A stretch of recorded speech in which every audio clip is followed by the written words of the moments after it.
Are you guys still in lockdown? Yes, it's not entirely clear. I think we'll know in a few days what the plans are for releasing it.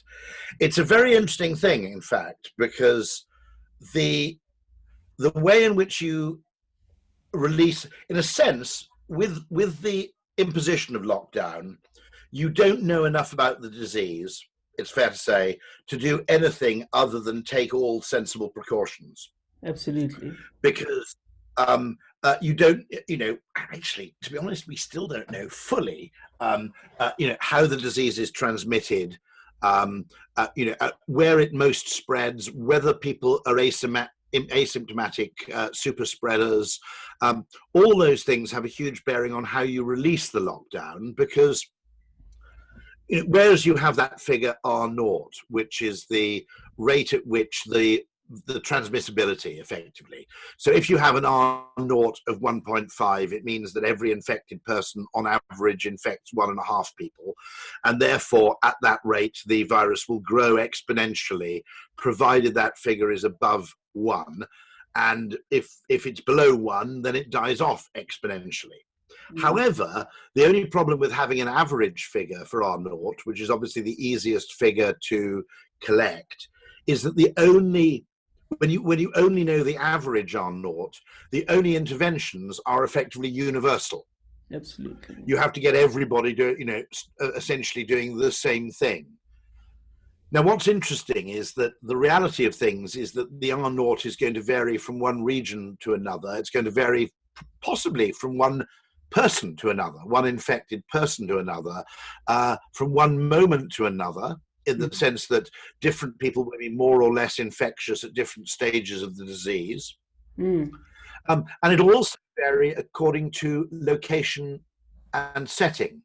So, I think you could confidently say that if you had ski resorts, public transportation, enclosed spaces, seem to be buffets, seem to be particularly likely, and some religious gatherings, whether that's the singing, and we don't know that, seem to create super spreader events or kind of hotspots.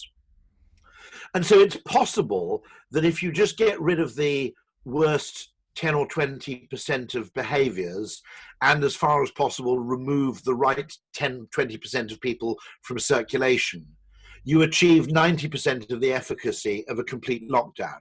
So it's a bit similar to the Pareto principle, where 20% of something contributes 80% of something else. My favorite joke about Pareto was that he ended up living, I think, with a mistress in the Italian Alps with a collection of 20 Persian cats. And my guess was he started off with 100 Persian cats and discovered that 20% of the cats gave him 80% pleasure. So it was more cost effective just to have the 20. And the same sort of principle potentially applies. Absolutely. And I mean, it obviously may not be 2080, but there are going to be places where intervention is very effective and also needs to be very long lasting. I'll make a prediction. Air travel's got a problem. Yeah. I think air travel's got a problem. Public transportation, if crowded, has a problem, and conferences have a problem. So that sort of swathes of the hospitality industry and swathes of the transport industry are going to be, there's no takeaway alternative to an airline. If you're a fast food restaurant, you can reinvent yourself as a delivery and takeaway business to a fairly reasonable degree of, success, I would say. And, to be honest, if people then take your food away, if people go to a KFC and they eat the food in a park, having worn masks to collect the food, for example, or having had the food just left for them at a collection point, my hunch would be, again, we don't know, that the risk of transmission there is fairly low. It looks as though outdoor transmission is less likely than indoor transmission, which I think common sense tells us in a way, in that you don't repeatedly touch the same surfaces out of doors in the same way that you do when you're indoors. And also, the movement of air is going, and possibly the presence of sunlight is going to have an effect. So the interesting thing is, of course, the amount of information you need before you can say release the lockdown completely.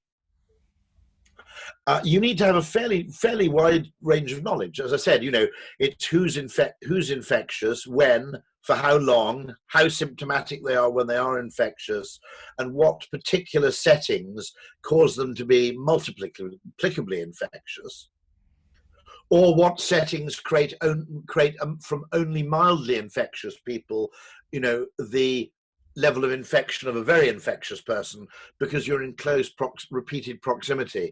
It's a hell of a thing to dynamically model. Absolutely.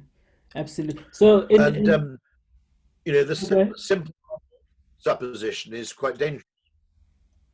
Absolutely. So I've just received a news flash here. There's lockdown rules to change on Monday.